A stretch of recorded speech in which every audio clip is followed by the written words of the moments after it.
everyone, welcome back to Sterilize My Life, and if you're new, welcome. Thank you for tuning in. Be sure you like, subscribe, and leave all of your comments and questions in the comment section down below so that we can talk about it.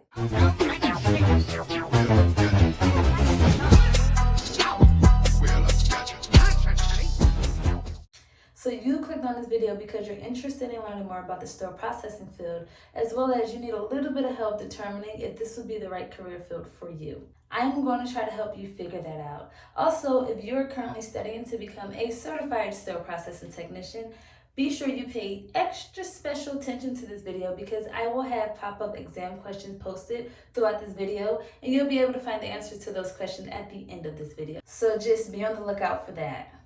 Sterile processing technicians go by many different names, and it's good to know this information for when you get to your job hunting phase. You can type in any of these names to find a job in the field. For example, you may hear sterile processing technician, central service technician, central processing technician, instrument technician, sterile processing and distribution, and so forth. For the purposes of this video and for the sake of you guys that are currently practicing for your exam or studying for your exam, I'm going to use the term central service. As central service technicians, we provide assistance with patient care. We do this by providing central service customers, which is the other departments throughout the hospitals, with instruments, equipment, and supplies. We make sure those items are safe for staff members to handle, as well as they're safe to enter a patient's body cavity. Let's jump into our first prep question. True or false? Central service technicians must be able to identify approximately 250 surgical instruments in order to exceed in their job. So now that you have a general idea of what a central service technician is, let's jump into our first job area, decontamination. This leads me to your next prep question. Identify the correct temperature, humidity, and air exchange that will be inside the decontamination area, as well as what type of airflow should be in the decontamination area. Now, in the decontamination area, this is where you will receive all of your soiled, reusable instruments and equipment. So for example, once a surgery is complete, the instruments that was used to complete that surgery will then be sent down to the decontamination area where the central service technician can begin their cleaning process. But this leads me to the next question. Where does the cleaning process actually begin? In the decontamination area, you can expect to do a lot of heavy pushing, pulling, and lifting. This is where a lot of central service technicians do get back injuries because they're leaning over a sink cleaning instruments, as well as they're lifting heavy trays out of water. You can expect to be standing your entire 8-hour shift while you're in decontamination. When you're entering the decontamination area, you should see a 3-sink setup, an automatic mechanical washer, an ultrasonic cleaner, and a hand wash station. Next prep question. Identify the cleaning process an automatic mechanical washer and an ultrasonic cleaner used to clean their surgical instruments. In this area, this is where your first check and balance will take place. You're expected to make sure all of your surgical instruments is visibly clear of any gross soil. There are some rare instances where you may find a needle still clamped inside of a needle holder or a blade still locked into a knife handle. In this instance, you are expected to catch and correct this mistake first. So you're going to report that to your supervisor and you're going to properly discard of the sharps. Keeping in mind that once that tray gets over to the pack and preparation side, they are handling these instruments with their bare hands. There is no barrier to protect their skin from those instruments or the gross soil left on those instruments. So it's important that you pay close attention to cleaning your instruments, as well as you're taking apart everything that can come apart. In the decontamination area, you are making sure those instruments are safe to be handled by your coworkers on the clean side with their bare hands. Just something to think about when you're working in decontamination. Now we're going to head on over to the prep and pack side. This is where your decontaminated instruments are inspected, assembled into sets, labeled, and prepared for the sterilization process. These items are packaged in special material that will provide a bacterial barrier after the sterilization process. And the shirt that I'm wearing today is an example of that. You can find this shirt on my website, www.sterilizemylife.com. On the prep and pack side, you can expect to do some heavy lifting, and that's only when you're finished assembling your tray set and you put it inside of its container and you take it over to the sterilization station. Most facilities will allow their technicians to work standing up or sitting down. Some people work faster standing up and others work faster sitting down. Just keep in mind that while you're assembling your tray, you may have to stop suddenly.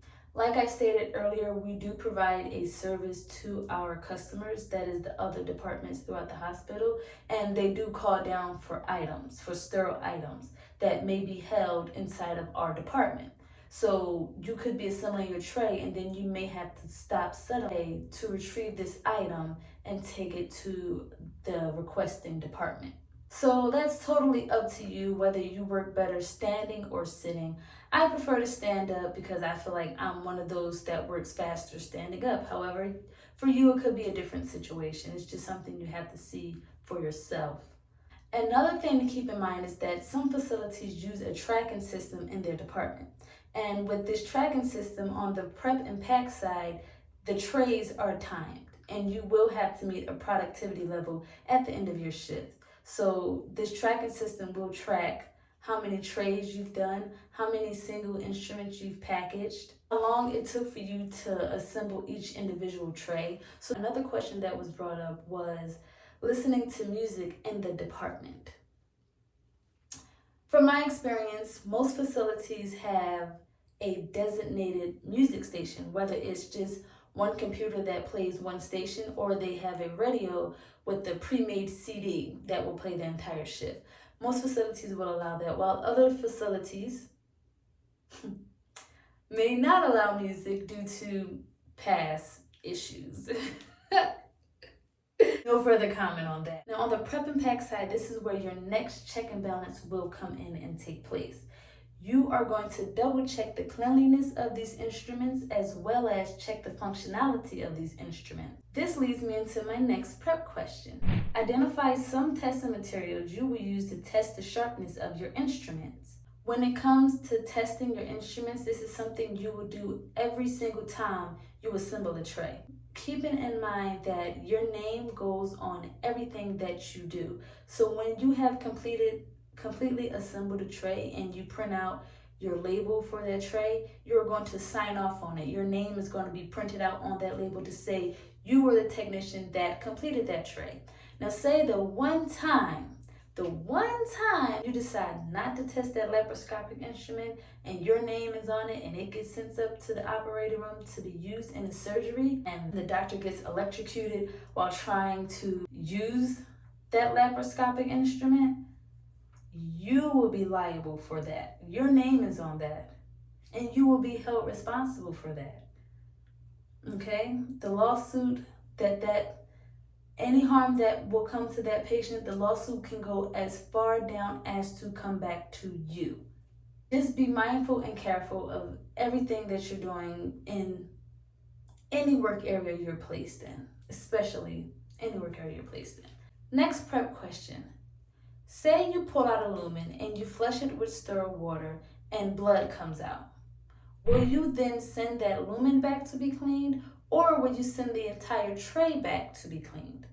The next work area we're going to talk more about is sterilization. This is where several different sterilization methods can be used to completely destroy microorganisms on items and make them safe for patient use. This is where you'll find your steam sterilizers and your dry heat sterilizers. It is important that each load contains load control information. And when I say load, it's going to be a rack full of assembled trays ready to go through the sterilization process.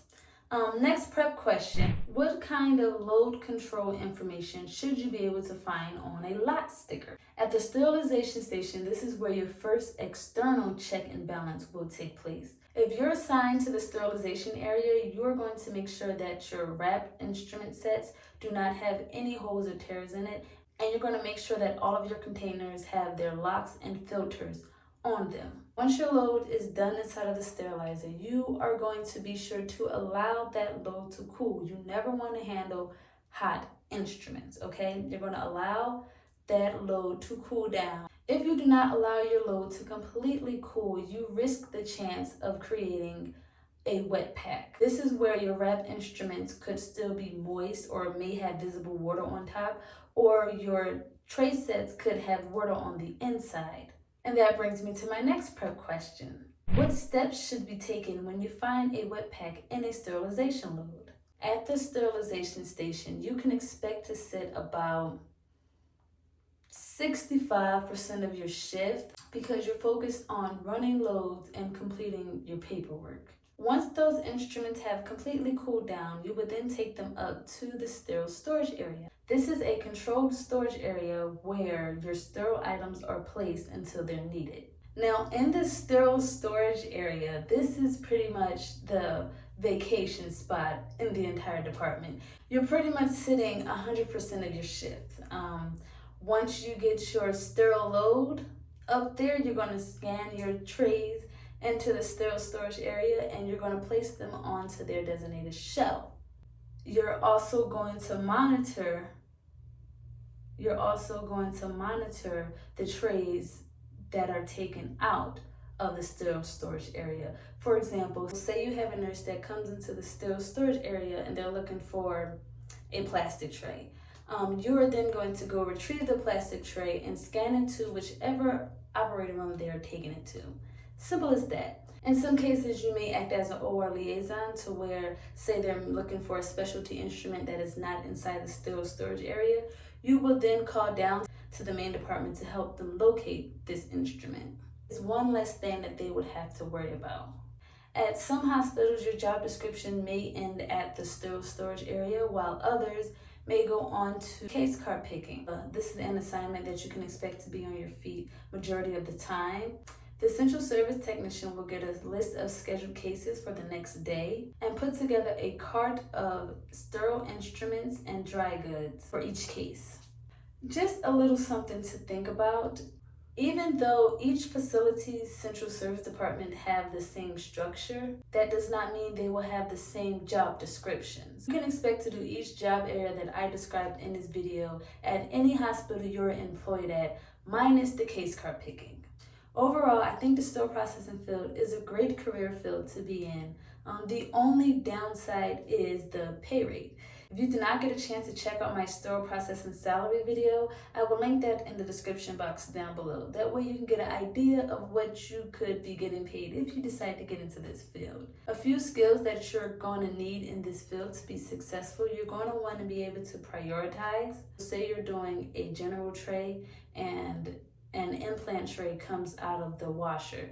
You're going to have to stop that tray to make sure that that implant tray is completely assembled and able to go inside the next sterilization load. You want to make sure you can actively listen. You want to be able to effectively communicate. You need to be able to be blunt and straightforward about your needs and the department's needs. You have to be able to take accountability. That is so important. Even though your name is on everything that you do, and if anything goes wrong, you will be held accountable. But if you're able to be proactive instead of reactive, that's even better. There's no room for shame and embarrassment here. You need to have critical thinking skills. Okay? You need to have critical thinking skills, and you need to be able to think quickly on your feet. So for example, say the OR calls down for a tray that has not been through the sterilization process yet. You have to be able to think quickly to say, okay, we have X amount of trays with those similar instruments. We have these single pill pack items that you can use to help complete that set that you're looking for. Or you can wait 3 hours for the sterilization process to be complete. Okay, but you have to be able to come up with a solution so that the OR can know their next steps. When it comes to doing your job every day, you will be surrounded by a ton of resources. So you're never alone. You can ask your coworkers for help. There's always a lead technician on your shift that can help you with any questions or concerns you may have. When it comes to learning your instrumentation, it's only a matter of repetition, as well as a lot of those tracking systems will include photos of each instrument that belongs in the tray that you're assembling. So you're never really alone and you're never really without information. Well, that is that on that. I hope this video was helpful to a lot of you. If you have any other questions or concerns, feel free to drop them in the comment section down below, as well as check me out on Facebook and Instagram at Sterilize My Life to join the conversation. Until next time, bye!